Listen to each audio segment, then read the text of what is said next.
మంచిది. సమయానుకూలతను బట్టి సమయంలో దేవుని యొక్క సన్నిధిలో ఉన్నటువంటి మనము కొద్ది మాటలు వినుడి కొరకు సిద్ధపడదాం.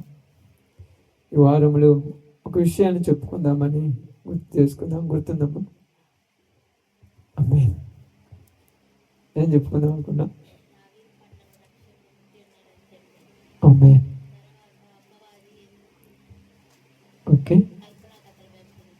ఆ మాటలో నుంచి మనము మొట్టమొదటి మాట మరలా లూకా సువార్త 2వ అధ్యాయము 11వ వచనం. అదే మాటను మనము ఈ వారము ధ్యానించుకొని దాని గురించి మాట్లాడుకుంటున్నాం. చదవండమ్మా. దావీదు పట్టణమందు నేడు రక్షకుడు మీ కొరకు పుట్టి ఉన్నాడు, ఈయన ప్రభు అయిన క్రీస్తు. చాలు. దేవుడి వాక్య భాగం మన మధ్యలో ఆశీర్వదించును గాక. ఆమె కుడి వచ్చిన అందరికీ ప్రభునామములు శుభాలు వందనాలు తెలియజేయుచున్నాము. ఈ వారంలో ఒక ప్రాముఖ్యమైనటువంటి సందేశాన్ని మీకు చెప్పాను. దేవుడు తన కుమారుడైన యేసుక్రీస్తు వారిని ఈ లోకంలోనికి ఎందుకు పంపించాడనే విషయాన్ని మీ అందరికీ తెలియపరిచాను. కాబట్టి ఆయన ఈ లోకంలోనికి వచ్చి ఈ లోకంలో ఉన్నటువంటి పరిస్థితులన్నిటినీ చక్కపరచాలని, బాగు చెయ్యాలని నిర్ణయిస్తూ ఉన్నటువంటి రోజుల్లో బాగుపడుతున్న వారిని బాగుపడకుండా మంచి మార్గంలోనికి వెళుతున్న వారిని మంచి మార్గంలోనికి వెళ్ళనివ్వకుండా అపవాది వచ్చి ఆటంకపరుస్తుంది అనే విషయాన్ని మీకు చెప్పి, అపవాది అసలు ఎందుకు ఆటంకపరుస్తుంది అనే దాన్ని చెప్తానని చెప్పాను. అంతే కదా? అపవాది అసలు ఎందుకు ఆపుతుంది, దానికి ఏమన్నా ఉపయోగం ఉందా, దానికి ఏమన్నా ప్రయోజనం ఉందనే దాన్ని చెప్తానని మీకు చెప్పాను. కాబట్టి పోయిన వారంది నేను మరలా చెప్పను, ఈ వారందే ఇప్పుడు చెప్తాను. ఎందుకంటే అది మరలా చెప్పను కుదరదు. కాబట్టి వారంది ఇప్పుడు మనకు చెప్తున్నటువంటి విషయాన్ని జాగ్రత్తగా, అపవాది అసలు ఎందుకు బాగుపడుతున్న వారిని పాడు చేయాలని ఆలోచన కలిగి ఉన్నది. ఒక విషయాన్ని మనం జాగ్రత్తగా కొంచెం శ్రద్ధ తీసుకొని ముందుకు వెళ్ళటానికి ప్రయాసపడదాం. బైబిల్ గ్రంథంలో ఉన్నటువంటి యోహాను సువార్తలోనికి వెళ్దాం. యోహాను సువార్త 4వ అధ్యాయము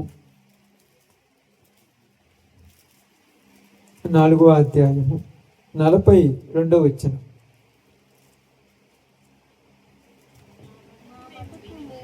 మా మటుకు మేము విని ఈయన నిజముగా లోక రక్షకుడని తెలుసుకొని నమ్ముచున్నాము అనిరి. ఇక్కడ యేసుక్రీస్తు వారు సమరియా అనేటువంటి ఒక ప్రాంతంలోనికి వెళ్ళి అక్కడ ఉన్నటువంటి ఒక స్త్రీ ఉంది. ఆమె పేరు మీ అందరికీ తెలుసు, సమరయ స్త్రీ అంటారు.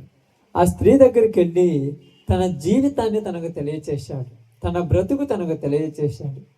తన బ్రతుకును తనకు తెలియచేయటం అంటే ఏమిటంటే, ఆమె నడుస్తున్నటువంటి నడవడిక, ఆమె జీవిస్తున్నటువంటి జీవితము, ఆమె బ్రతుకుతున్న బ్రతుకు ఏందో ఆమెకు చెప్పగానే, అంతకుముందు ఆమె బ్రతుకు ఆమెకు బాగా ఉన్నది, అంతకుముందు ఆమె బ్రతుకుతున్న బ్రతుకు ఆమెకు నచ్చింది. కానీ ఎప్పుడైతే యేసు ప్రభువారు ఆమె బ్రతుకును వివరించి ఒక పుస్తకము తెరిచినట్టుగా ఆమె బ్రతుకును బట్టబయలు చేశాడు, అప్పుడు ఆమె బ్రతుకు ఆమెకు నచ్చల. మామూలుగా నచ్చుద్ది. ఈరోజు తింటున్నా, తాగుతున్నా, తిరుగుతున్నా, ఎంజాయ్ చేస్తున్నా, అది సంతోషాన్ని ఇచ్చేది. కానీ దానివల్ల జరగబోతున్నటువంటి బాధలు, దానివల్ల జరగబోతున్నటువంటి ఇబ్బందులు, దానివల్ల సమాజంలో నీకు ఉన్నటువంటి పరిస్థితులను బట్టి చెప్పినప్పుడు అప్పుడు మనకేమనిపిస్తుందంటే, ఇన్ని రోజులు బతికింది నేనేనా, ఇలాంటిదా నా బ్రతుకు అని అనిపిస్తూ ఉంటుంది. అలా అనిపివ్వాలంటే మొట్టమొదట మనకి ఏం తెలియాలంటే, సమరయ స్త్రీ గురించి మీకు ఒక విషయాన్ని చెప్పి నేను ముందుకు సాగుతాను.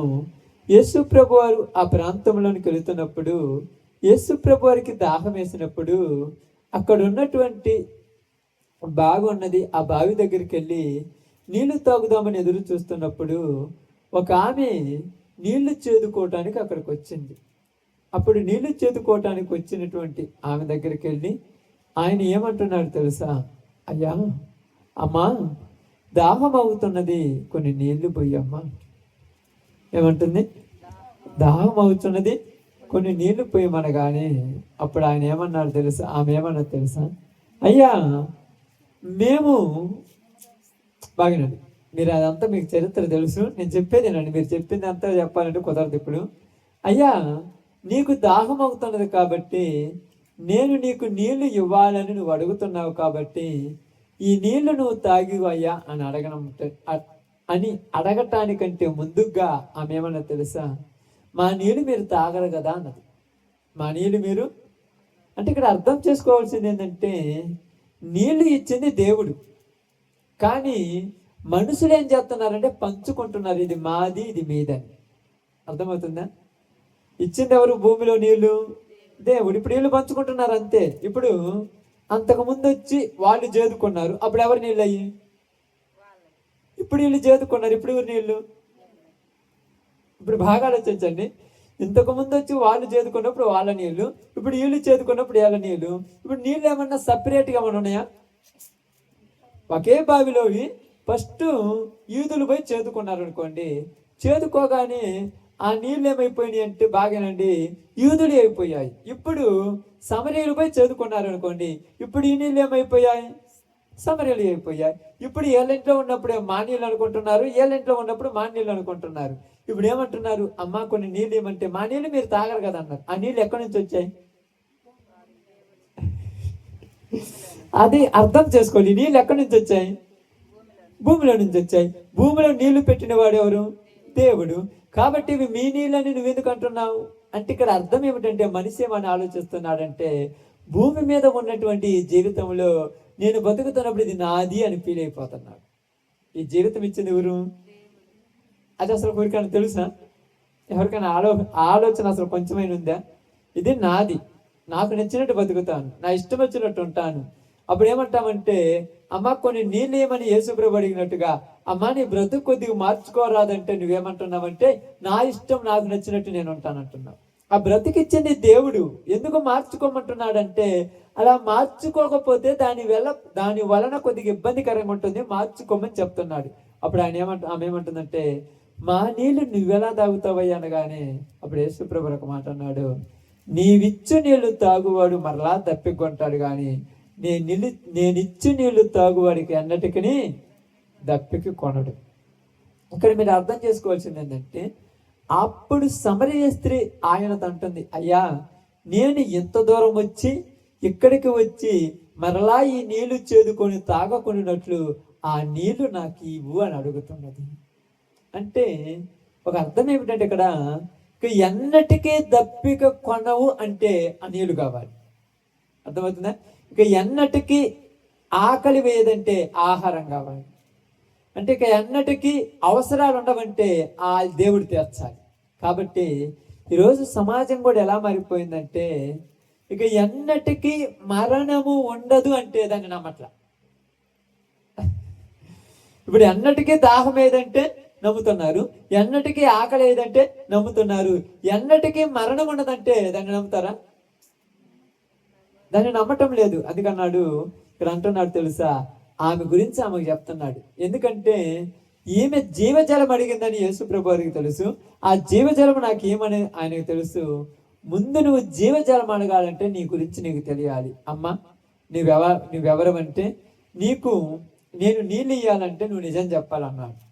నేను అబద్ధం ఏం చెప్పట్లేదు కదంటే, నిజం చెప్పమని అడిగాడు కానీ అబద్ధం చెప్పట్లేదని అన్నాడా? ఈరోజు మీరు ఎవరి దగ్గరికైనా పోయి నేను ఒక మాట అడుగుతాను చెప్పమంటే, అడుగుమనగానే ఒక మాట అడిగితే చెప్పినబట్టే ఇది నిజమా అబద్ధం అనకముందు నేను చెప్పింది నిజమే అంటారు. ఎందుకని మనం అబద్ధం అని అన్నామా? అంటే ఇక్కడ అర్థం చేసుకోవాల్సింది ఏంటంటే, నిజం చెప్పాలని యేసుప్రభు అడిగినప్పుడు ఆమె మనసులో ఒక భయం ఏర్పడింది. ఈరోజు మనిషికి దేనికైనా ధైర్యం ఉంది, కానీ నిజం చెప్పేంత ధైర్యం ఎవరికి లేదు ప్రపంచంలో. అర్థమవుతుందమ్మా? నిజం చెప్పాలంటే ఏముండాలి? ధైర్యం ఉండాలి. నిజం చెప్పేంత ధైర్యం ఉంది ఎవరికన్నా? ఎందుకని? భయమా? నిజం చెప్పడానికి భయం ఎందుకు కాక? మగ బంధకాలు వస్తాయా? నిజం చెప్తే నీ బతుకు బజారు పడైపోతుంది, అందుకే చెప్పం. అర్థమవుతుందా? అబద్ధాలు చెబితే నీ బ్రతుకు 10 మందిలో విలువ ఉంటుంది నీకు, అంతే. నిజం చెబితే నేను అబద్ధాలు ఆడతాను, నేను దొంగతనాలు చేస్తాను, ఇది పెద్ద విషయం కాదు. ఇది ఊరేనా? కొంచెం మీకు ఇక్కడే అనుకుంటూ చెప్పాను, ఆకాను గురించి చెప్పాను, గుర్తుందా? ఎవరికైనా ఐడియా ఉంది ఆకాను గురించి? ఆకాను గురించి ఏం చెప్పానంటే, ఆకాను గురించి నేను చెప్పిన మాట మీరు చెప్పండి, మీరు చెప్పింది ఎందుకంట. ఆకాను పాపములు ఒప్పుకున్నాడు. ఏం చేశాడు? ఒప్పుకున్నాడు. ఎవరైనా ఒప్పుకుంటారు, కానీ విడిచిపెట్టినాడు గొప్పడు అని చెప్పాను, తెలుసా? నేను టీవీ చూస్తానని అందరు చెప్తారు, రేపు పొద్దుట నుంచి మానుకు చూద్దాం. నేను కోపడుతున్నాను అందరు ప్రార్థన చేస్తాం, రేపు పొద్దుట నుంచి మానుకు చూద్దాం. ఇక్కడ బైబిల్ చెప్పేది ఏంటంటే ఒప్పుకోవటం అందరి వల్ల అవుతుంది. అది ఆ రోజు చెప్పింది, మళ్ళీ రిపీట్ చేయను. కాబట్టి ఇక్కడ ఏం చెప్తాను తెలుసా? నిజం చెప్పాలంటే మగబంధాలు వస్తాయేనో ఇంకేది కాదు, నిజం చెబితే నన్ను చూసి నవ్వుతారని. నా జీవితంలో నేను చెప్పాలనుకున్న నిజాలు మీ అందరికీ తెలిసింది సగమైతే నాకు తెలిసింది కొద్దిగా ఉంటా. అందుకని నిజం అనేది చాలా భయంకరంగా ఉంటుంది, అది చెప్పటము చాలా ఇబ్బందికరంగా ఉంటుంది. అందుకని సమరయ స్త్రీ దగ్గరికి వెళ్ళి, అమ్మా నీ భర్తని పిలుచుకురమ్మంటాం, ఏమన్నా తెలుసా? నాకు భర్తే లేడు అన్నదా, భర్తలు లేరు అన్నదా? చదువమ్మా మాట.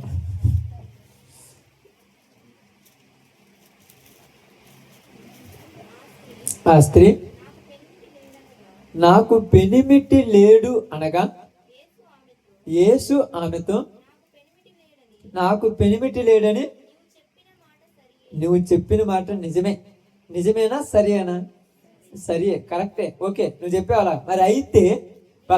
మరి అయితే నీ జీవితం ఎలా సాగుతుంది ఇప్పుడు? నీకు భర్త లేడని చెప్పావు. చాలా మంది ఏమంటారు తెలుసా? మా ఇంట్లో టీవీ లేదన్నావు, ఓకే మంచిదే, టీవీ లేదు. మా ఇంట్లో టీవీ లేకపోతే 8 గంటలకు వచ్చేటువంటి అష్టాచమ్మల హీరోయిన్ పేరు ఎలా తెలుసు నీకు? మరి టీవీ లేదు, కరెక్ట్, నేను కాదనట్లా. మీ ఇంట్లో టీవీ లేదు, డిస్ప్లే పెట్టలేదు, అసలు లేనే లేదు. 8 గంటలకు వస్తున్న సీరియల్ హీరోయిన్ పేరు నీకు ఎలా తెలుసు?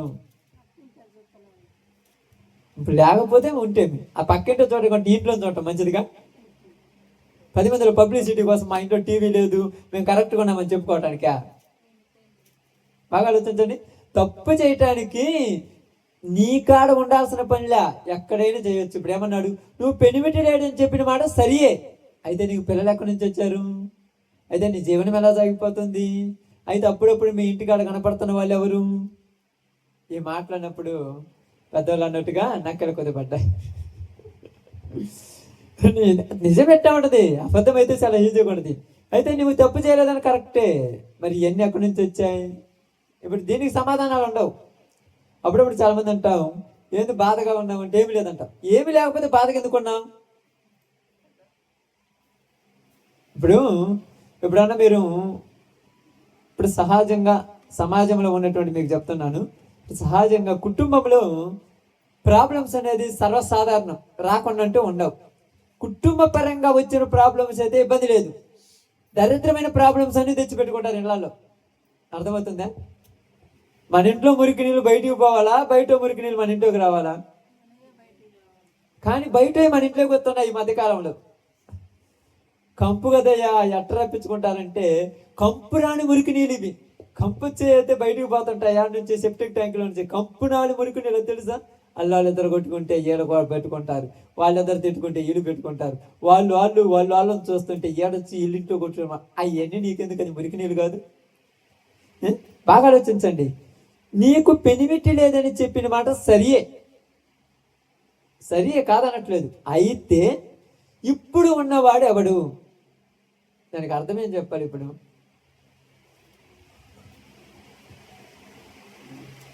ఇక్కడ ఏమని చెప్పాలి? ఇప్పుడు ఉన్నది ఎవరంటే భర్త అని చెప్పట్లేదు, అన్న అని చెప్పలేవు, తమ్ముడు అని చెప్పలేవు. మరి ఏమని చెప్పాలి? అది నిజం చెప్పాలంటే ఆమె. అది నిజం చెప్పడానికి ఏముండాలి?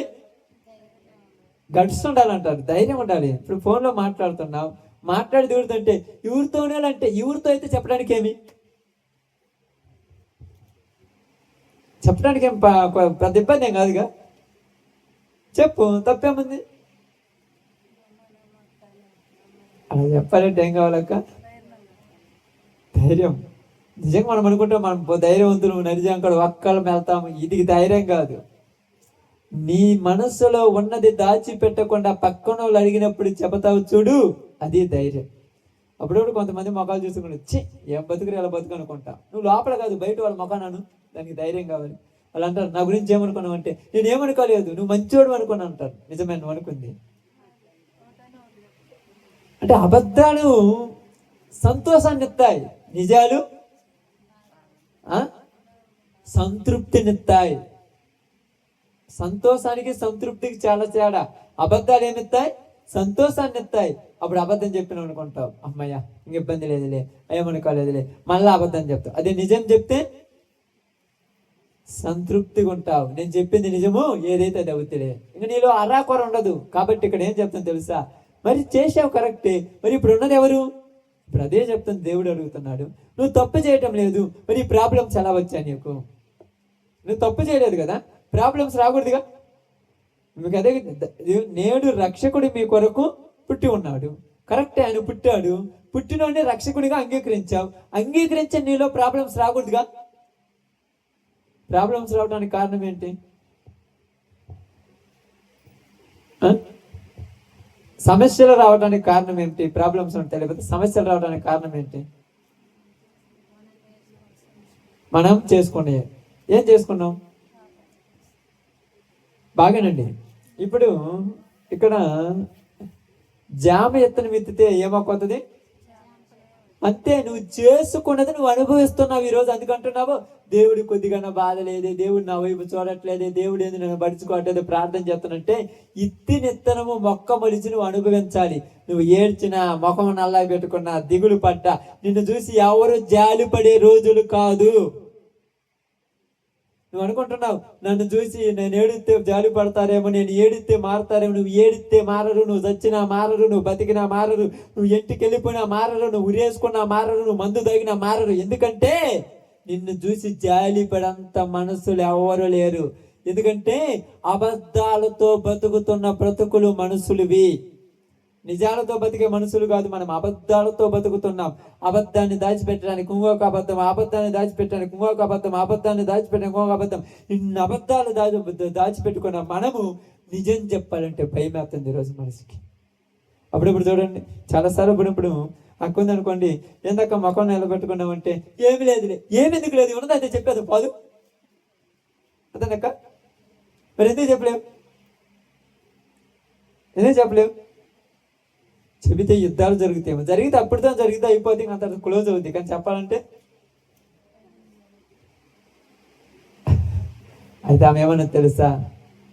నాకు పెనిమిటి లేడు, నువ్వు చెప్పిన మాట సరియే, ఇదిగో నీకు 5 పెనిమిటులు ఉన్నారు, ఇప్పుడున్నవాడు కూడా నీ పెనిమిటి, అది నిజం. నువ్వు పెనిమిటిగా స్వీకరించలేదు కాబట్టి నిజం చెప్పావు, కాబట్టి నీ మనసు మారింది. ఈరోజు నిజాలు చెబితేనే మనసులు మారేది. నిజాలు చెప్పాలంటే రేపు పొద్దున మనం ఇంట్లోకి పోయి ఒక్క వారం నిజాలు చెప్పండి, ఎన్ని గొడవలు వస్తాయి మీకు తెలియకుండా వస్తాయి.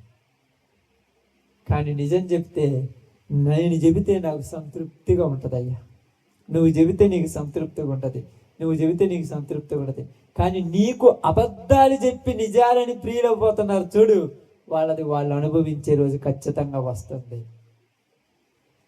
ఇప్పుడు ఎందుకంటే బాగానండి, ఇప్పుడు ఈ సమరయ స్త్రీ నిజం చెప్పినందుకు ఎవరికి బాధేసింది?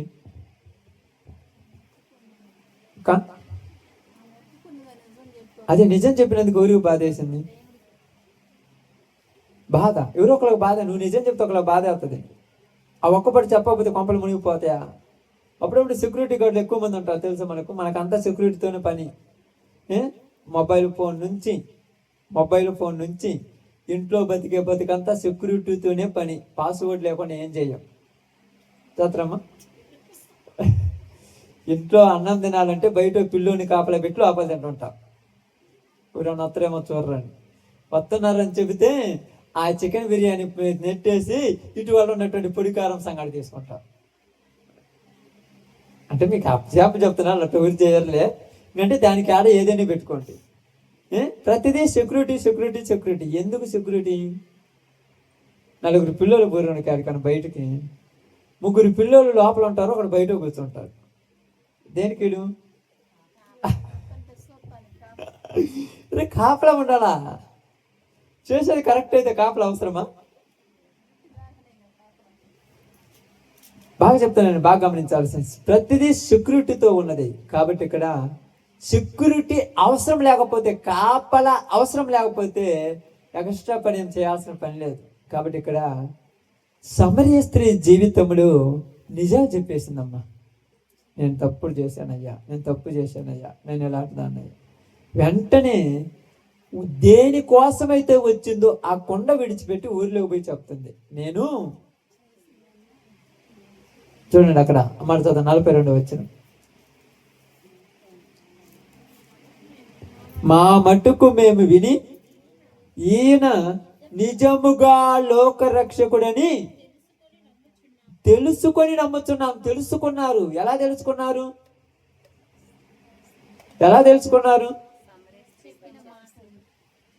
చెప్పిన మాటని తెలుసుకున్నారు. మనం చెప్తూ తెలుసుకోవట్లేదు కాబట్టి బాగా ఆలోచించాలి. ఎలా తెలుసుకున్నారు?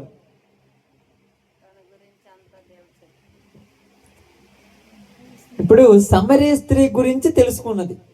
వీళ్ళు ఎలా తెలుసుకున్నారు? అమ్మాయి చెప్పింది. చెబితే తెలుస్తున్నానా?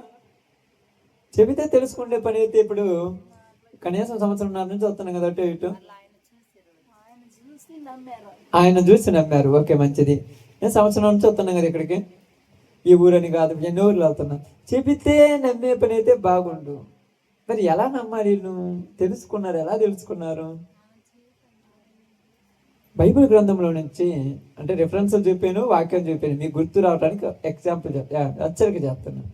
రుచి చూసి ఎరిగి తిని అంటే రుచి చూడాలి. ఏం చూడాలి?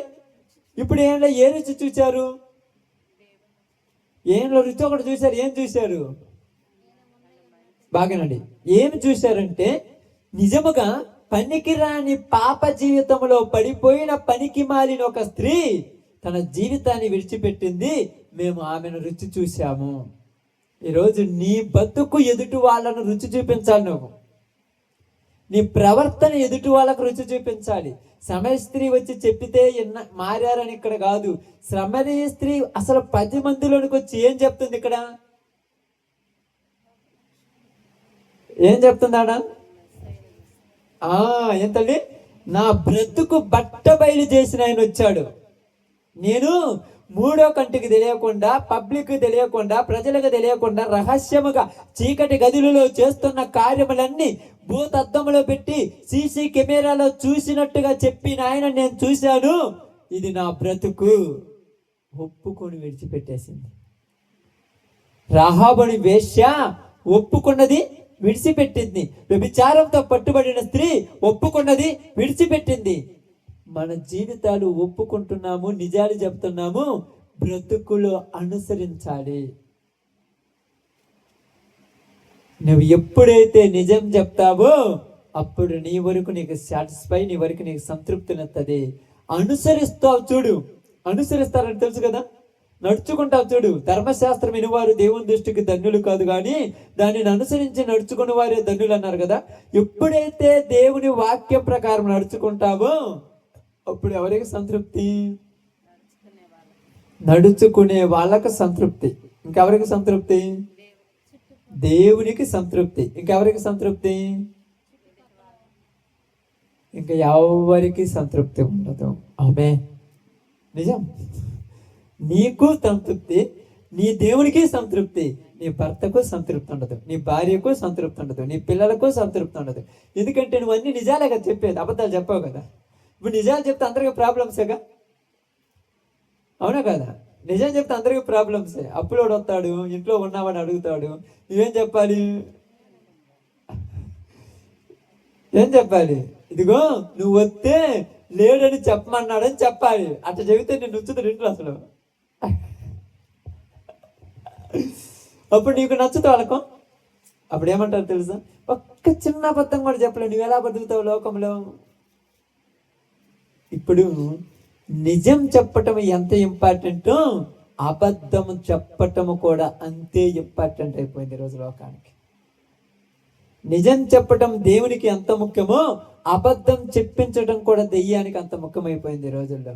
నువ్వు నిజముగా బతికితే నీకు మాత్రమే సంతృప్తి, నువ్వు నమ్మిన దేవునికి మాత్రమే సంతృప్తి. నువ్వు నిజముగా బతికితే ప్రపంచానికే తలకాయ నొప్పి. నీ భర్తకు నచ్చావు, నీ భార్యకు నచ్చావు, నీ తల్లికి నచ్చావు, నీ తండ్రికి నచ్చావు, నీ పిల్లలకు నచ్చావు, నీ ఇరుగు పొరుగు వాళ్ళకు నచ్చావు, నీ బంధువులకు నచ్చావు. చివరికి వాళ్ళు ఏమంటారు తెలుసా? ఇంత కరెక్ట్గా ఎవరు బతుకుతున్నారు, నువ్వేంది పెద్ద బతుకుతున్నావు? ఇంత పర్ఫెక్ట్ ఎవరు బతుకుతున్నారు చెప్పు, ఒక్కళ్ళైనా చూపి. నువ్వేంది పెద్ద బతుకుతున్నావు? పాస్టర్లే దొంగలైపోయారు, నువ్వేంది ఇంత పర్ఫెక్ట్గా ఉన్నావు? నిజము ఏం చేయదంట? మనిషిలో ఇమ్మడదు. రెండు కత్తులు ఒక వరలో ఉండవన్నట్టుగా మన జీవితం అబద్ధం, మనం జీవించేది నిజం. జీవించే నిజం వస్తే జీవిస్తున్న అబద్ధం పక్కా పోవాలి. ఎందుకంటే అపవాది ఒప్పుకోవట్లా నిజంగా బతకటాన్ని మనసుండి. నువ్వు నిజం చెప్పినావు అనుకోండి, అప్పుడప్పుడు మీరు అంటే నేను మనకేందుకు చెప్తున్నానంటే బైబిల్లో నుంచి తీసుకొచ్చి చెప్పొచ్చు, ఇబ్బంది ఏం లేదు. ఆహాబ్ అని ఉన్నాడు, తెలుసు కదా అందరికీ తెలుసు కదా. ఆహాబ్ అన్నాడు, నాబోతు ద్రాక్ష తోట కోసం పోయాడు, ఏలేదాన్ని వచ్చాడు, ఇంట్లోకి వచ్చి ఏం చేశాడు? మూత ముడుచుకొని కూర్చున్నాడు. వచ్చిన వాళ్ళు నన్ను అడుగుతారు, ఏంది మూత పెట్టుకుని అడుగుతారు? అడగరమ్మా.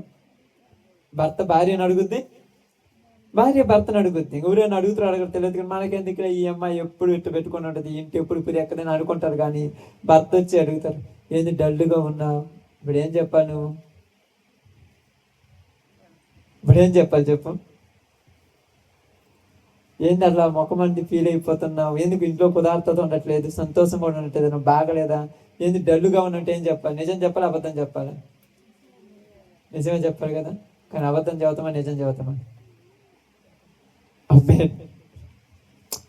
ఇక్కడ 15 నిమిషాలు 20 నిమిషాలు ఒక గంట తోడి గట్టిగా దేవుని మందిరం ఉంటారు. ఏడైనా ఆదివారమైనా శనివారమైనా ఉన్నప్పుడు ఏడైనా కొద్దిగా నిజాలు చెప్పడం నేర్చుకోదా? నిజం చదువుతామా, అబద్ధం చదువుతామా? ఎందుకని మనం చెప్పేవి బాగానండి, మనం చెప్పేవి అంత పర్ఫెక్ట్ అని కాదని కాదు. మనం చెప్పాల్సినవి చెప్తాము, చెప్పకూడదని దాచిపెట్టేస్తాం. కానీ ఆహాబ్ ఏం చేశాడు? అమ్మాన్ నిజం చెప్పాడు. నిజం చెప్తే సమస్యకు సమాధానం అవుతుంది. ఏం చెప్పకుండా ముడుచుకుంటే నీ జీవితం అంతే అయిపోద్ది, అంతే. అర్థమవుతుందా? నీ భర్త వల్ల నీకు ప్రాబ్లం అయిపోయిందంటే నిజం ఉండదన్నాడు చెప్పేస్తే సమస్య సొల్యూషన్ వస్తుంది. చెప్పకుండా ఏమింతేలే నా బతికింతేలే మూతి ముడుచుకుని ఒక పక్కన కూర్చుంటే నీ బతికి ఎప్పటికీ బాగుపడదు. నిజం చెప్పేసిండు. ఏందయ్యా మూతి ముడుచుకొని పడుకున్నామంటే, ఏమి లేదు, నేను ఆబోతు ద్రాక్ష తోట అడిగాను, వాడు ఇయ్యలేదు, నేను అందుకు రెట్టింపుగా 10 ఎకరాలు ఇస్తానన్నాను, అయినా ఇయ్యలేదన్నాడు. నువ్వు రాజు అయ్యా, నీకేంది ఇవ్వకపోవటం అంటే? రాజు అయినా ఎవరైనా వాడి ఇష్టం ఇస్తే లేకపోతే లేదు అనగానే ఓకే నువ్వు పడుకో, రేపొద్దుట మనకు వచ్చేస్తుంది అన్నది. నిజం చెప్పింది కాబట్టి ఏదో రకంగా సొల్యూషన్ వచ్చేసిందిగా. ఇప్పుడు నిజాలు చెప్పటం వల్ల నీ యొక్క మనసులో ఉన్న కోరిక నెరవేరుద్ది. నిజం చెప్తే మనం చెప్పుకునే కోరిక అంత ఇంపార్టెంట్ కాదన్నది. ఇప్పుడు నాబోతు చెప్పిన కోరిక అంత ముఖ్యమైంది. పక్కనోడిది నాకు కావాలని అడుగుతున్నాడు. అమ్మ అది అసలు పాయింటేనా? నాది నాకు కావాలని అడిగితే కరెక్టే, కానీ పక్కనోడిది నాకు కావాలని అంటమేంది? ఒకవేళ వాళ్ళ భార్యకు సంబంధించిన పొలమైన అడిగితే పోయి ఇంటికి పోయి పుట్టింటికి పోయి అలిగో బొడిగో ఏడ్చో బొడిచో తీసుకొస్తుంది. వేరే వాడిది అడిగితే ఊరు తెచ్చేతాడు. నిజంగా నేను రాత్రి అనుకుంటాను, దీని గురించి ధ్యానించుకుంటూ కూర్చొని మాట్లాడుకుంటూ నేను ఇలాగా ఉంటూ ఉన్నప్పుడు ఇదే సందర్భం వచ్చింది. అసలు ఆహాబు నిజమేందుకు చెప్పిండు, అబద్ధం చెప్పింటే బాగుండేది కదా అనిపించింది. నిజం కదా అది. యెజబెల్ వచ్చింది, ఏందయ్యా మూతి ముడుచుకొని పడుకున్నావు అంటే, నేను నాబోతుని ద్రాక్ష తోట అడిగాను, వాడు వేయలేదన్నది. ఇప్పుడు ఏమనాలమ్మా? ఆయన తోట ఆయన ఇత్తేస్తా లేకపోతే లేదనాలి. కానీ ఒకరు బుద్ధి కదా, నిజం చెప్పినప్పుడు నచ్చింది. కాబట్టి ఈరోజు నిజాలు చెప్పడం అనేది ఎవరికి నచ్చదు?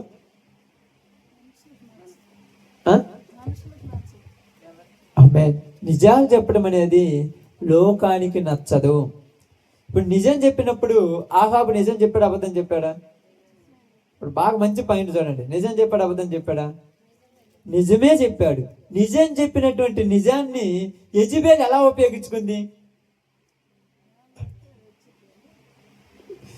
యెజెబెల్ ఉపయోగించుకోని పద్ధతి చూడు. మళ్ళా మామూలు అనుకున్న యెజెబెల్ ఆహాబు నిజం చెబితే చెప్పిన నిజాన్ని తనకు అనుకూలం తెచ్చుకోవటానికి, ఆహాబుకు కోరినది తెచ్చివ్వటానికి నాబోతుని చంపించేసింది. అరే బుద్ధి లేనోడా, పక్కనోడిది మనకెట్టదని అంటే అప్పటితో ప్రాబ్లం సాల్వ్ అయిపోయేది. ఎవరి ప్రాణాలు వాళ్ళు కాపాడుకునేవాళ్ళు. ఇదిగో నీకు కావాలి కాబట్టి నేను వెళ్ళి తెచ్చిస్తానని నాబోతు మీద 2 అబద్ధ సాక్షులు పెట్టి అతను చంపించేసి ఆ ద్రాక్షతోటి వెనకాలకి వచ్చేసి. నిజం చెప్పిన దెయ్యం ఏం చేస్తుంది కొన్నిసార్లు? మనం నిజాలు కొన్ని విషయాల్లో చెప్పేటప్పుడు జాగ్రత్తగా చెప్పాలి. అంటే అబద్ధాలు చెప్పాలి మనం చెప్పట్లేదులే, నిజాలే చెప్పేయాలి. ఇప్పుడు బాగా నుండి ఆలోచించండి. లోక రక్షకుడు పుట్టి ఉన్నాడు. ఎందుకంటే ఆయన లోకమునకు రావలసిన వెలుగై ఉన్నాడని రాయబడింది. ఎందుకంటే యెషయా గ్రంథంలో రాయబడింది. మీరు అందరూ చూసినట్టుగా ఒక మాట చదువుదాం. యెషయా గ్రంథము 9:6 చదవండి ఒకసారి.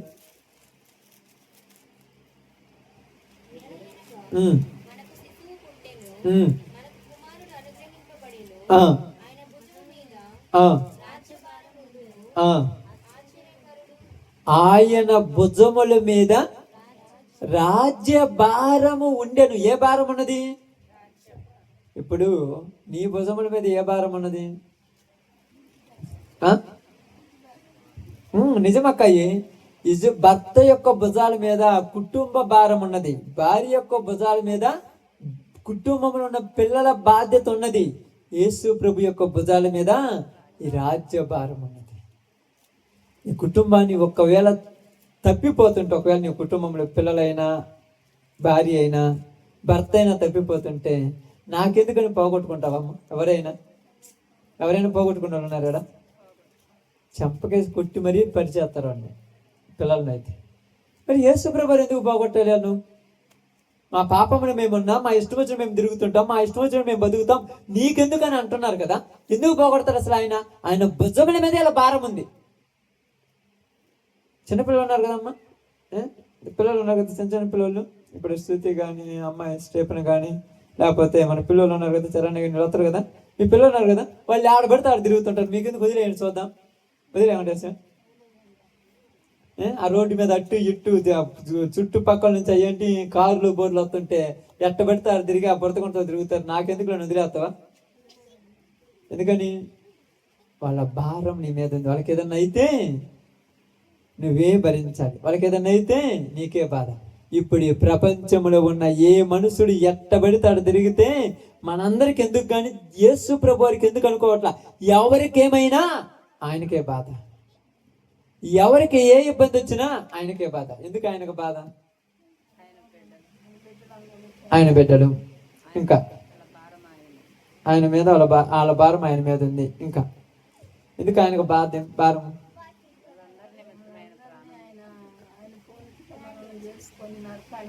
మీరు లోక రకంగా ఆలోచించండి. అంటే మీకు అర్థమయ్యే సిచ్యువేషన్ ఆలోచించండి. ఎందుకు ఆయనకు బాధ? ఎందుకంటే ఆ పిల్లలు కింద పడ్డారు అనుకోండి, కింద పడినప్పుడు కాలు బాగా నొప్పి వేస్తుంది అనుకోండి, బొడ్డోడికి నొప్పి వేసి ఏడుతూ ఉంది అనుకోండి, బాగా ఏడుతున్నాడు అనుకోండి, వాళ్ళ అమ్మ ఫోన్ చేసి నాకు చెప్పుద్ది, అంకుల్ ఫస్ట్ నాకు బాగా కాలు నొప్పి పుట్టి ఏడుతూ ఉన్నాడు అంకుల్ అంటే. వెంటనే నేను ఫోన్ చేసి, అసలు నీకు మైండ్ ఉందా లేదా? ఊరిని అసలు అంటున్నామ్మా, ప్రసాద్ పోను పోతుంది. అసలు నీకు మైండ్ ఉందా మీద? వాడి కాలు నొప్పి పుట్టి ఏడుతుంటే నువ్వేట పనికి పోయినవంట. చూపించిన మా ఇబ్బంది ఏం లేదు, బాగానుంది, మాతలు ఇచ్చాడు. ఎట్ట మాతలు ఇస్తే అసలు పడుచుకోవా? అదే విధముగా ఎవరికే ఇబ్బంది వచ్చినా ఆయన మాత్రం తిడతారు. అసలు దేవుడు ఉండా? వాడి కాళ్ళు కింద బైక్ తగిలి యాక్సిడెంట్ అయ్యి కింద పడిపోతే ఆయన తిడతావా? వాడు మందు తాగి కడుపులో గడ్డ వస్తే ఆయన తిడతావా? వాడికి ఏదో అక్రమ సంబంధం పెట్టుకొని ఊరేసుకుంటే ఆయనే తిడతావా? అందుకని వీళ్ళు ఏది పెట్టే తిట్టేది నన్ను అని అందరి భారం ఆయన మీద ఉందమ్మా. అవునా కదా? ఇద్దరు పిల్లలు, ముగ్గురు పిల్లలు, ఆ ఏదో తనికి మాలిన వ్యవహారాలు పెట్టుకొని ఆ వ్యవహారం కుదరలేదని చెప్పి మందు తాగి చచ్చిపోయిండు. ఏమన్నారమ్మా? అసలు దేవుడికి కళ్ళు ఉన్నాయా? ఆ పిల్లల గతి ఏంది? మరి వాడు చేసిన పని ఏంది? ఇవన్నీ కాదు, ఇక్కడ దేవుణ్ణి అంటుకుంటారు.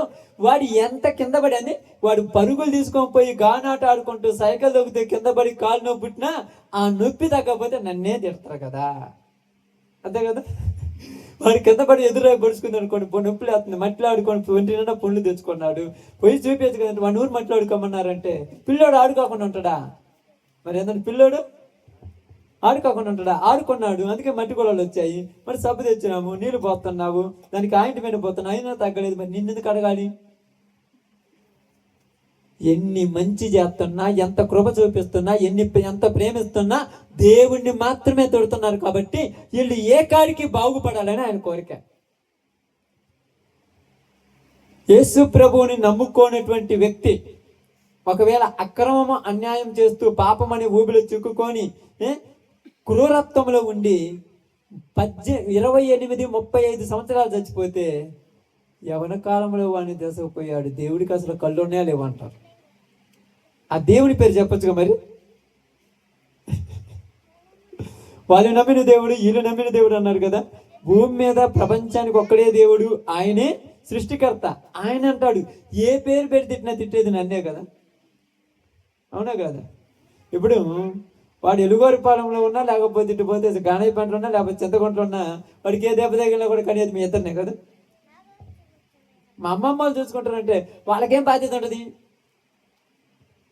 మా శాంతక్కలు అసలు పడుచుకుంటారా, వాళ్ళకేం బాధ ఉంటుంది అంటే ఎక్కడున్నా అనేది ఆయన్నే. అందుకని సర్వ మానవాళిని రక్షించాలన్నది ఆయన కోరిక.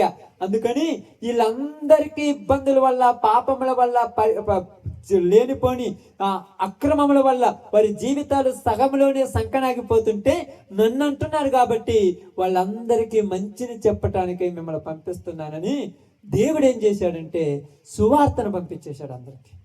యేసు ప్రభు వారి సువార్త సర్వలోకమునికి వెళ్ళి సర్వ సృష్టికి సువార్త ప్రకటించమని పంపించాడు. ఇది ప్రకటించబడుతుంది కదా, ఇది వినిన వాళ్ళు బాగుపడుతున్నారమ్మా. ఇది వినిన వాళ్ళు బాగుపడుతున్నారు. ఎప్పుడైతే బాగుపడుతున్నారో అప్పుడు దేవుడు సంతోషపడుతున్నాడు. దెయ్యానికి మాత్రం ప్రాబ్లమ్స్ వచ్చింది. ఏం ప్రాబ్లం? ఇంకా వాక్యాన్ని వాక్యంలాగే మాట్లాడాలి. నేను ఎప్పుడు కూడా ఎంత గంటన్న 2 గంటలు చెప్పినా వాక్యంలో నుంచి బయటకు పడు, వాక్యాన్ని వాక్యంగానే మాట్లాడేవాడు. మత్తయి సువార్త 24వ అధ్యాయంలో కూడా చూడండి ఒక మాట. అక్కడ ఒక మాట రాయబడింది, సువార్త సర్వలోకములో ప్రకటించబడును. 24:14 చదువు. మరియు ఈ రాజ్య సువార్త సకల జనములకు సాక్ష్యార్థమై లోకమందంతటను ప్రకటింపబడును.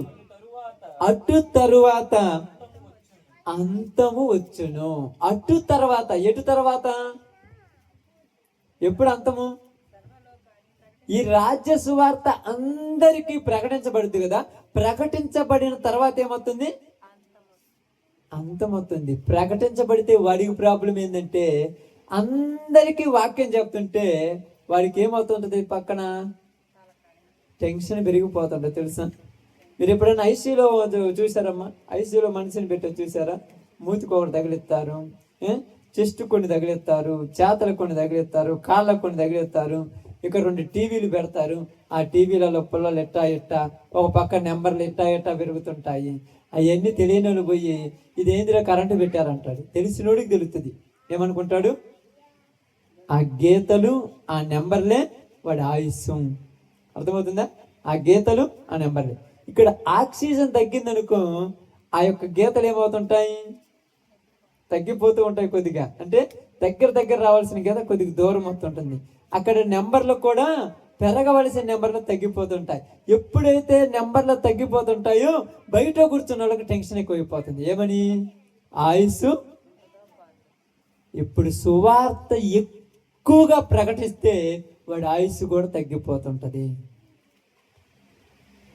ప్రతి ప్రాంతంలోనికి వెళ్ళి దేవుని వాక్యం చెప్తుంటే మారినా మారపడిన సెకండ్ ఆప్షన్, దాని గురించి పెద్ద పడుచుకోరు. ఇక్కడ ప్రతి వాళ్ళకు వెళ్ళి యేసు ప్రభు గురించి చెబుతున్నప్పుడు వాడికి ఏమైపోతుంది, వాడి యొక్క ఆయుస్సు కదా, ఆయుస్సు తగ్గిపోతుంది. అప్పుడప్పుడు మనం అంటాం చూడండి, మాయల పకీరు ప్రాణము ఆ రామచిలకలో ఎక్కడో ఉన్నట్టుగా దాన్ని కాపాడుకోవటానికి వాడిపోతుంటే దాన్ని పట్టుకోకుండా వాడు ఆపుతుంటాడు. అదైతే మనకు కథ తెలుసు. కానీ పాత సినిమా రామారావు పాతాల భైరవుని ఒకటి ఉంది, ఎక్కడో దాంట్లో వాడి ప్రాణము. వీడు పోతుంటే వాడి శక్తులను ఉపయోగించి వాడిని అక్కడికి పోకుండా ఆపేస్తుంటారు, అంతే కదా. ఇంకా పాతాల భైరవ కూడా మనకు పరిచయం లేకపోతే అదేది భైరవ దీపం కదా, చూశాను కదా, పిచ్చి పిచ్చిగా చూసాను కదా. అంటే ఎన్ని చూసామో. ప్రార్థనకు రాకముందు రోజుకు ఈ ఊర్లోనే గానేపేటలోనే అక్కడే ఒక సీడీ ప్లేయర్ ఉండేది, టీవీ ఉండేది. రోజుకు 4-5 చూసేవాడిని, నాన్ స్టాప్ చూసేవాడిని. మామూలు కూడా కాదు, మళ్ళీ చెప్తున్నాను. ఆ భైరవ దీపంలోనే ఎడన్నట్టు ఇదిగో ఆ అద్దాలను పగల కొడితే వీడు చచ్చిపోతున్నాడు, అద్దాలను పగల కొట్టకుండా వాడు కాపాడుకోవాలి. ఇప్పుడు ఏంది వీడి పని? వీళ్ళు రోజు ఆ ఊరు ఈ ప్రాంతానికి ఆ ప్రాంతానికి వెళ్ళి వాక్యం చెబితే నా ఆయుష్ తగ్గిపోతుందని ఆ వాక్యం చెప్పకుండా ఆపేస్తున్నాడు అది. అందుకు అపవాది ఎందుకు వాక్యం చెప్పకుండా ఆపేస్తున్నాడంటే, చెప్పినంత మాత్రాన్ని వీళ్ళేం మారరు. మీరు అనుకుంటారేమో మారేట్రా, ఈ ముందున 100 సంవత్సరాలు ఇట్టాడు మైకులు, 100 మైకులు పెట్టి చెవులలో పెట్టినా వాళ్ళకి అసలు వినపడదు కూడా వినపడుద్దా? అసలు లెక్క కూడా లేదు. ఏం చదివితే ఇయర్ ఫోన్స్ ఇది ఒకటి పెట్టుకొని ప్రశాంతంగా టీవీ చూస్తుంటారు. అంతలా గోల అయితే మీకు ఎట్ట టీవీ వినపడుతుందంటే ఏడింది గోల అంటారు. వాళ్ళకి ఇది ఎక్కదు. కానీ అందరికీ దేవుని వాక్యం చెప్పుతూ ఉండే కొద్దీ వాడి ఆయుస్సు తగ్గిపోతూ ఉంటుంది. అందుకని ఏం చేస్తున్నాడు తెలుసు, ప్రస్తుత కాలంలో అపవాది సువార్తను ఆపేస్తుంది, వాక్యం చెప్పకుండా ఆపేస్తుంది అందరిని. ఎక్కడికి పోయినా చూడు, ఇప్పుడు వీడికి వచ్చాము, ఇక్కడ కూర్చొని మనం 10 మాటలు చెప్పి వెళ్ళిపోతాం. ఒక గంట తోడు ఒక 45 నిమిషాలు, గంట అంతకంటే ఎక్కువ చెప్పినప్పుడు కూడా ఇక్కడికి వచ్చిన తర్వాత వాక్యం చెప్పి వెళ్ళిపోతున్నాము. చాలా మంది అంటుంటారు మరో ప్రాంతానికి వెళ్తాము, అక్కడ కొద్ది రోజులు వాక్యం చెప్పి వెళ్ళిపోతున్నారు. కొంతమంది వస్తారు మాకు చెప్పొద్దాం, ఎక్కడ తప్పు చెప్పింది మనం. అసలు ప్రాబ్లమ్స్ ఏమని, నీకు ఏది ప్రాబ్లమో మాకు చెప్తే దాన్ని ఆపేతగా చెప్పండి. ఇంకా పక్కనోని చంపేయి, వాడిని నరికేయి, వాళ్ళ కుటుంబంలో పోయి వాళ్ళ భార్యని చెరిపోయి వాళ్ళ భర్తను చెరిపేయమని ఏమైనా చెబుతున్నామా? అది తప్పమ్మా, దానివల్ల కుటుంబాలు పాడైపోతాయి, నువ్వు చేసే పాపం వల్ల నీకు నష్టం అవుతుంది, అవి చెయ్యొద్దని మంచి మాటలు చెప్పినా కూడా వాళ్ళకి ఎందుకు ఇబ్బంది అంటే, మన ఒక ప్రాంతానికి నేను ఇలాగే సువార్త చెప్పడానికి ఒక ప్రాంతానికి వెళ్ళిపోయిన తర్వాత అక్కడ ఒకళ్ళు కూకున్నాను, ఒక మనిషితో కూర్చొని. మామూలుగా అయితే నేను జర్నీలు ఈ మధ్యకాలం ఈ వారం అంతా తిరుగుతూనే ఉండాలి, ఒక్కరోజు కూడా ఖాళీ లేకుండా. ఒక ప్రాంతానికి కూర్చొని మాట్లాడుతున్నప్పుడు ఆ వ్యక్తి ఒక మాట చెప్పాడు, మీరు ఆడ కూర్చున్నా కూడా ఈ దెబ్బతి వేరేది మాట్లాడరా. ఏం మాట్లాడాలి వాళ్ళతోటి?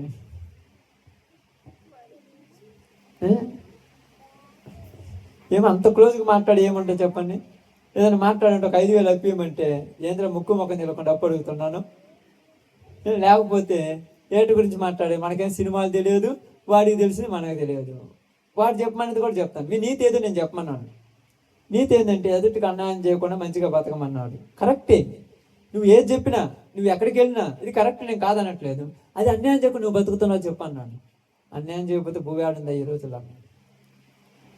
మరి దేనికి ఇదంతా? అసలు నేను ఎందుకు మాట్లాడుతున్నానంటే ఈరోజు మీకు అందరికీ అర్థం కావడానికి చెప్తున్నాను. అపవాదికి ప్రాబ్లం ఏంటంటే అందరికీ వాక్యం చెప్తే వాడు చచ్చిపోతాడు, అది వాడి ప్రాబ్లం. ఇప్పుడు వాడు ఆయుష్ను కాపాడుకోవద్దు.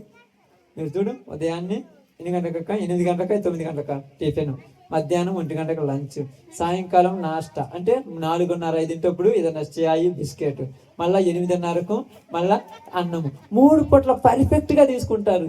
ఏది తగ్గినా అనారోగ్యం అవుతుంది. అనారోగ్యం వస్తే ఏమవుద్ది? ఆయుష్ తగ్గిపోద్ది. ఇవన్నీ తర్వాత సంగతి, అంతే కదమ్మా. నేను అప్పుడప్పుడు ఏమంటారు తెలుసా, ఏందమ్మా ముసలి దానిలాగా అయిపోయి బాగా తిని శుభ్రంగా ఉండు. బాగా తిని శుభ్రంగా ఉంటే ముసలోళ్ళు కాకుండా ఉండరు. ముసలోళ్ళు కాకుండా ఉండాలంటే ఏముండాలి చెప్పండి? తెలుసా ఏముండాలో? నిజం, నాకు తెలుసు. నేను అందుకే ఎప్పటికీ చెప్తాను చూడండి, ఎప్పుడు మనిషి సంతోషంగా ఉంటాడో వాడు ఎప్పటికి ముసలివాడు కాడు. ఎప్పటికి కాదు. నిజంగా చచ్చిపోయేటప్పుడు కూడా హ్యాపీగా నవ్వుతూనే చచ్చిపోతాం. మనసులో లేనిపోని తలకాయ నొప్పులు పెట్టుకున్నాడా వాడు అప్పుడే ముసలివాడు అయిపోతాడు. సంతోషమే సగం బలం. మీరు ఎప్పుడైనా మా అమ్మాయి పాప అప్పుడు బీట్రూట్ లడ్లు, జాంగ్రీ లడ్లు ఇవన్నీ కాదు బలం. నాకు సంతోషంగా ఉంటాను, ఎప్పుడు నవ్వుతుంటాను, ఎప్పుడు పిల్లలతో తిరుగుతుంటాను, ఎప్పుడు ఆనందంగా ఉంటాను. ఇదే సగం బలం. అప్పుడప్పుడు చాలా మంది అంటారు నీకు దిగులు లేదంటారు. దేనికంటే ఇంట్లో అమ్మాయి పరిస్థితి అలాగుందంటే, నేను ఇప్పుడు దిగులు పట్టడం వల్ల ఏమైనా తిరుగుద్దా చెప్పండి. 3 రోజులు ఏడ్చి బోధినకుండా ఆ మంచం ఉంది కదా రూమ్లో, ఏడ్చి మంచం మీద బొదిలాడి దిగులు పడుతూ గోజాడుతూ ఎవరిని పడుచుకోకుండా అట్టనే ఉంటాను. ఏమన్నా అవుద్దా? ఎందుకు లేనిపోయిన తలకాయ ఎప్పుడు పడుచుకోవటం. కాబట్టి ఉన్న ఆయుస్సును సంతోషంగా ఉండాలి. కానీ అపవాదికి ఉన్న ఆయుధం ఏంటి తెలుసా? చెప్పండి, అపవాదికి ఉన్న ఒక ఆయుధము. మీరు ప్రశాంతంగా పండుకోవాలని నిద్రపోతారు కదా, ఎప్పుడో మీ భూమి పుట్టక ముందే ఆలోచన వచ్చి మిమ్మల్ని దిగులు పెడతాయి. అవును, అసలు నన్ను పరుచుకోలేదు కదా, నేను ఎంత చేశాను అలాగే చాకరి, నేను ఎన్ని పెట్టాను, అసలు మా అమ్మకు నేను గుర్తున్నానో లేదు, అప్పుడు మళ్ళీ ఏడుతుంటా. ఇవన్నీ దిగులు పడి ఏడవటం అవసరమా? గుర్తు తెచ్చుకొని బాధపడుతుంటారు. భలే జోక్ అవుతుంది నాకు. అప్పుడప్పుడు అంటది, వచ్చినప్పుడే నేనంటే అర్థం కదా, వచ్చినప్పుడే మంచం మీద పడుకున్నప్పుడే నిద్ర ఎట్లవుతుంది నీకు వస్తుంది. నా మనసులో ఏముండవు, ఎందుకు నిద్ర రాదు? మనసులో ఏమని ఉంటే నిద్ర రాదు, మీకు తెలుసో తెలియదు. మనసులో ఏమి లేకపోతే ప్రశాంతంగా నిద్ర అవుతుంది. ఒకసారి ఫ్యాన్ గదిలేస్తుంటారు, ఒకసారి దిప్పటి తీస్తుంటారు, ఒకసారి ఆ లైట్ ఆపేస్తారు, ఒకసారి ఈ తలుపు తీస్తుంటారు. ఏంది ఇన్ని బాధ లేదు నాకు అర్థం కాదా. నిద్ర రాకపోవటానికి గాలి లేకపోవడం కాదు ప్రాబ్లం. నిద్ర రాకపోవటానికి ఏసీ రూమ్ కాదు ప్రాబ్లం. నిద్ర రాకపోవటానికి నీ మనస్సు నిండా దెయ్యాల కొంప ఉండటం ప్రాబ్లం. మనస్సు నిండా దెయ్యాల కొంపలే. అయ్యి ఆలోచనలు, ఈ ఆలోచనలు, ఆ దిగులు, ఈ దిగులు, రేపు పొద్దున ఏం చేయాలి, ఎల్లుండి ఏం చేయాలి, ఇది పెళ్ళిడికి వచ్చిండు, పెళ్ళికి పిల్లను ఊరెత్తారు, ఈ అమ్మాయికి పేరు భర్త ఆడు తిరుగుతారు, కట్నమేడి, ఇంత ఆలోచిస్తున్నావా? రేపు పొద్దుడుకుంటామో లేమో. ఎంత టెన్షన్ తెలుసా? నేను చచ్చిపోయిన తర్వాత నాకు పెట్టే జాతర చెయ్యరా, ఇవన్నీ అవసరం అక్క.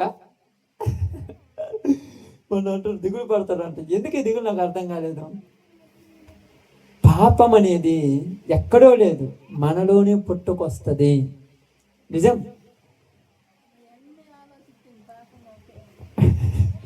మరి ఆలోచన లేకుండా ఎవరు ఉంటాడు? ఆమేన్. ఏందమ్మా? దేవుడి మీద నమ్మకం అన్నాడు, యెహోవా ఇచ్చును. మరి ఆలోచన ఎందుకు ఉండదు?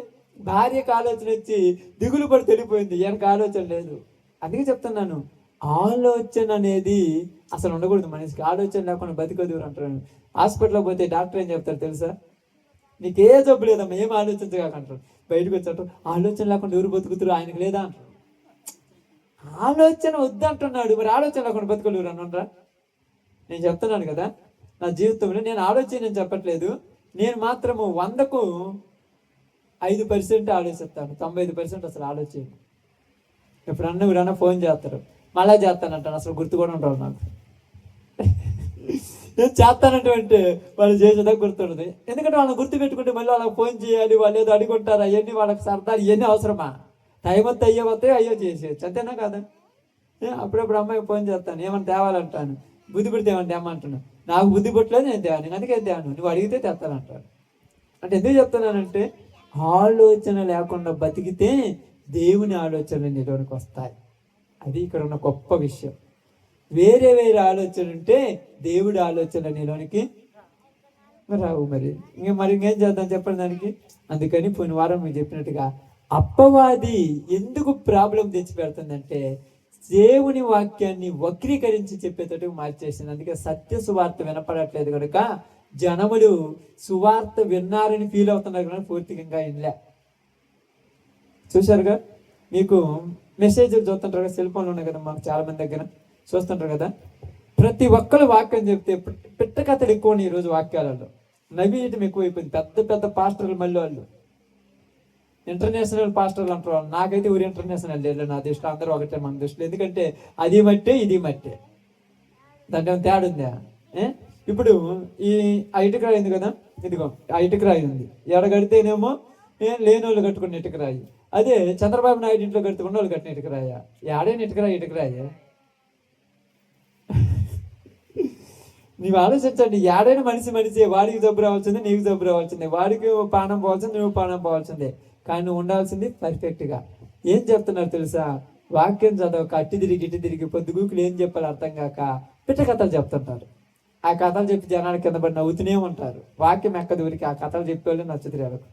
అదే కదమ్మా, పిట్ట కథలే చెప్తుంటారు. ఎన్ని ఎక్కవు పిట్ట కథలు. ఈయన వచ్చిన వాళ్ళు ఇంటికి వచ్చిన తర్వాత భర్త మీద కొనుగోలి. ఏంటంటే వాక్యంలో భర్త మీద కొనగొద్దని చెప్పలేదుగా, పిట్ట కథగా చెప్పింది. పాముంది, పెట్టుంది, ఈ రెండు కొట్టుకొని, ఈ రెండు తిట్టుకొని, ఇయ్యగా చెప్పింది. ఇంకేమన్నా ఆడ? ఇప్పుడు వీళ్ళ ఎప్పుడు గొడవలే, వీళ్ళ ఎప్పుడు తగాదులే. ఎందుకంటే వాక్యం వింటే కదా. ఈరోజు వాక్యం ఏం చెప్తుందంటే, నేను చెప్తున్న వాక్యం ఏంటంటే, యేసు ప్రభు మీ కొరకు వచ్చాడు. ఏం ఆలోచనలో కూడా బతకండి. నీకు తెలుసు ఆ బాధ అంటే, నాకు తెలుసు. ఏం ఆలోచన లేకుండా బతికితే ఏ టయానికి ఎదురవ్వలేదు వస్తుంది అంతే. పొద్దున్నే 6 గంటలకు ఎండ వస్తుందా? అసలు రాదు కదా. అప్పుడు మంచం ఆడేసుకొని పడుకుంటే 8 అవగానే సూర్యుని తిట్టి ఏమంటారు? ఏమంటారమ్మా? సూర్యుని తిట్టుండంట ఒక లేసాడు.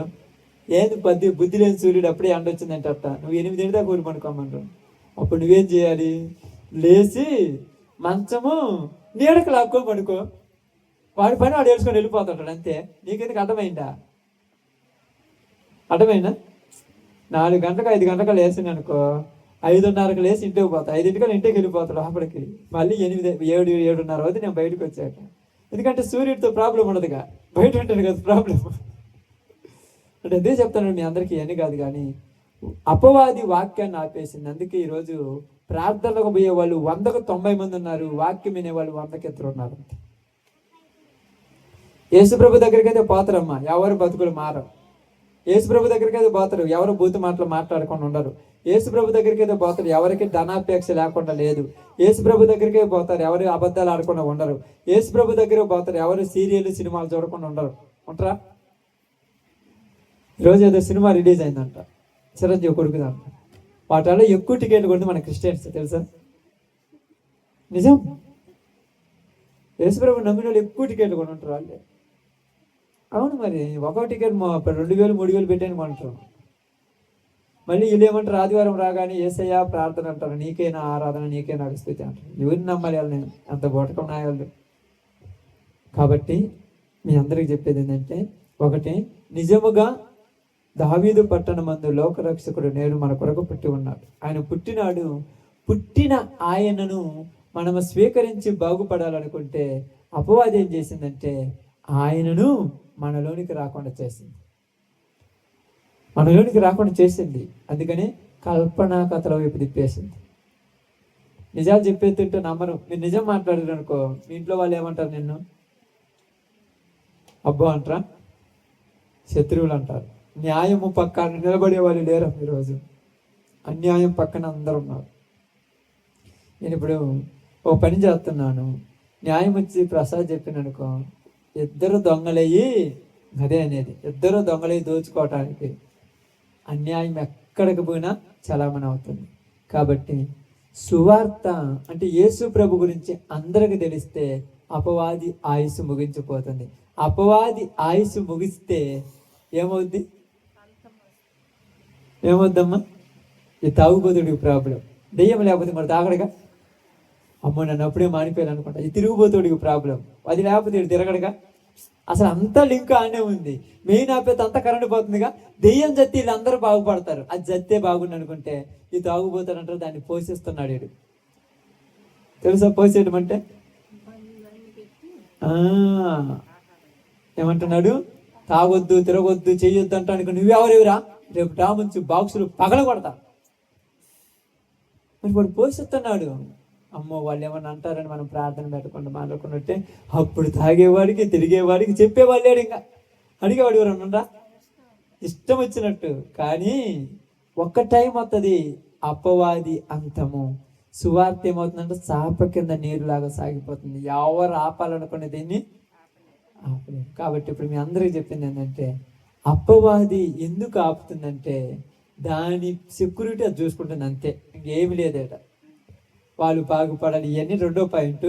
దాని ఆయుష్ అది పెంచుకుంటుంది. ఆయుష్ పెరగాలంటే వీళ్ళందరినీ పాడు చేయాలి. వీళ్ళందరూ పాడైపోయే కొద్ది దాని ఆయుష్ ఏమవుతుంది? పెరిగిపోతుంది. అంతేనా కదా? అదేదో కథలోనే అది అనుకుంటాను. దీని ఆయుష్ పెరగాలంటే రక్తం ఎక్కువ తేవాలంట. ఆ రక్తం తేవడానికి ఎంతమందిని చంపుకొని చేసుకొస్తుంటారో తెలుసా? అలాగే ఎంతమంది కుటుంబాలు పాడైపోతే అన్ని సంవత్సరాల ఆయుష్ దాన్ని పెరిగిపోతుంది. ఇప్పుడు అన్ని పాడైపోయి ఉంటాయి ప్రపంచంలో, 99% పాడైపోయి ఉంటాయి. ఇప్పుడు యేసు ప్రభు సువార్త చెప్పడం వల్ల పాడైపోయిన కుటుంబాలు బాగుపడుతుంటే దానికి నచ్చట్లా, సంవత్సరాలు తగ్గిపోతున్నాయి కదా. కాబట్టి నీకు నాకు చెప్పేది ఏంటంటే, నువ్వు ఎట్ట బతికినా నీ బతుకు నువ్వు బతుకు, ఎవరేం పట్టించుకోని. నువ్వు ఎట్ట జీవించి నీ బతుకు నువ్వు జీవించి, నిన్నెవరు పట్టించుకోని. కానీ ఒకరోజు లెక్క అడుగుతాడు, ఆ రోజు నీ లెక్క నీకు తీరుస్తాడు అంతే. రోజు నేను చాలాసార్లు అంటాను, ఎందుకు నాకు ఈ శాపం వచ్చిందని నేను ఎప్పుడు బాధపడ్డాను. దీని వెనక ఏదో కారణం ఉందని ఫీల్ అయిపోవాలంతే. చేసుకున్న దాడికి వెంటనే వస్తుంటుంది వద్దన్న. నిజంగా వస్తుందంటే రావద్దు. పౌలు గారు అదే చెప్పారు కదా, ఏమన్నాడు? చెడైనా మంచి అయినా వాణ్ణి చేసుకున్నవి వాణి వెంటనే వస్తాయి. కాబట్టి దావీదు పట్టణమందు లోకరక్షకుడు మీ కొరకు, ఆయన మన కొరకు పుడితే మన కొరకు వచ్చిన ఆయన అదేం చేసింది? ఇది మీ కొరకు కాదు, నేను మీ కొరకు అని అది వచ్చి మనలో చొరబడిపోయింది. అందుకని ఎవరైనా బాప్తీసం తీసుకొని ప్రార్థనకు రమ్మంటే వాళ్ళకి నచ్చుద్దా? ఇంట్లో టీవీలు పెట్టి సీరియల్ పెట్టి చూడమంటే హ్యాపీగా నవ్వుకుంటూ చూసుకుంటారు. ప్రార్థనకు రమ్మంటే ఎవిటేసింది వాళ్ళకి నచ్చదు. మీరు అంటారు సువార్త మీటింగ్లకు పోతారు, వీళ్ళు గుడారాల పండగకు పోతారు, వీళ్ళు ఆ పండగలకు పోతారు. నేను చెప్తున్నాను ఇదంతా బోటకు మాయ, అదేమి అబద్ధం, అదంతా నిజం కాదు, అబద్ధమే. ఎందుకంటే వాళ్ళ బ్రతుకే దానికి సాక్ష్యం. అంతే కదమ్మా? బ్రతుకే సాక్ష్యమా కాదా? ఆ బ్రతుకే వాళ్ళకి సాక్ష్యం. కాబట్టి మీ అందరికీ చెప్పేది ఏంటంటే, రక్షకుడు పుట్టింది ఎవరి కోసం? నీ కోసమే. నేనైతే నా కోసమే. నా కోసం పుట్టిన ఆయన నేను స్వీకరించుకోవాలి. కానీ అపవాదం వచ్చేయమంటుంది, నీ కోసం కాదు వేరే వాళ్ళ కోసం చెప్తుంది. వేరే వాళ్ళ కోసం అంటే వాళ్ళు ఎవరు అసలు? కాబట్టి మన కోసం పుట్టిన రక్షకుని మనం స్వీకరించి మన ఆయుస్సు పెంచుకొని దాని ఆయుస్సుని దాని ఆయుస్సుని తగ్గిస్తామా? తగ్గించాల్సిన బాధ్యత నీ దగ్గర ఉంది కదా. నువ్వు పని చేసేటప్పుడు చెప్పు, నువ్వు పలానివ్వడప్పుడు చెప్పు, నువ్వు కూర్చున్నప్పుడు చెప్పు. నువ్వు చెబుతుంటే వాడికి చెరచెరగా ఆగిపోయి నీ మీద మళ్ళీ యుద్ధం చేస్తాడా అని గట్టిగా 4 రోజులు చెప్పినాడు. 5వ రోజు నీకు పిచ్చి లేసిందని కూడా ఆ ఏరియాలో స్ప్రెడ్ చేసేస్తాడు. ఇదిగో ఈ ప్రకాశ్కి పిచ్చి లేసింది, కూర్చున్న కళలో యేసుప్రభు అంటున్నాడు, పిచ్చోడు అని చెప్పి స్ప్రెడ్ చేస్తుంది. ఎందుకు అలా అంటే నాన్న మనం చెప్పుకొని మానుకుంటామని. మనం ఏం చెడు చెప్పంగా మంచిగా చెబుతాంగా, అమ్మ అబద్ధాలు ఆడొద్దు, దొంగతనాలు చేయొద్దు, వ్యభిచారం చేయొద్దు, నీ భర్తను నీ పిల్లలను బాగా చూసుకొని కుటుంబాన్ని మంచిగా పోషించుకొని తాగుడు తిరుగుడు ఉంటే అన్ని తీసేసి నువ్వు నీ భార్య నీ బిడ్డలతో బతకమని చెప్తాం. ఇది దీనికి నచ్చదు అంతే. వాక్యం అంటే ఏదో కాదు మీరు అనుకునేది ఇదే. అవి మానుకుంటే వాడి ఆయుష్ తగ్గుతుంది, అది చేస్తే వాడి ఆయుష్ పెరుగుతుంది. ఇప్పుడు చేయటానికి ఇష్టపడుతున్నారా, మానుకోవడానికి ఇష్టపడుతున్నారా? ఇప్పుడు వాడి ఆయుష్ని పెంచుతున్నట్టేగా. వాడి ఆయుష్ని పెంచుతుంటే మనం వాడి ఆయుష్ని తగ్గించాలనుకున్నాం. ఇప్పుడు ఇద్దరి మధ్య గొడవ, అంతే కదా. ఒకదానికోసం అది ఇద్దరం కొట్టుకునేది, ఇద్దరం కొట్టుకునేది దేవుడి కోసము. ఆ ఒకటేంది? అపవాది కోసమే. వాడేమో వాడి ఆయుష్ పెంచాలని, మనమేమో వాడి ఆయుష్ తీసేయాలని. వాడి ఆయుష్ తీసేస్తే ఇంక అపవాది లేకపోతే లోకంలో ఏముండదంట? ఏడుపు ఉండదు, దుఃఖం ఉండదు, బాధ ఉండదు, రాత్రి ఉండదు, సూర్యుడు ఉండదు, ఆకలి ఉండదు, దప్పుడు ఉండదు. అంతా దేవుని రాజ్యం అయిపోతుంది. వాడి ఆయుష్ చచ్చిపోవాలి, అదే దేవుని కోరిక. అపవాది అంతమే ఆయన పెట్టినటువంటి మన కండిషన్. వాని అంతం చూసేదాకా మనం ఎవరేమో కొరక కంట్రోల్ ఉండకూడదు. అంతము చూసే వరకు ఏదైనా సహించడానికి రెడీ అయిపోవాలి.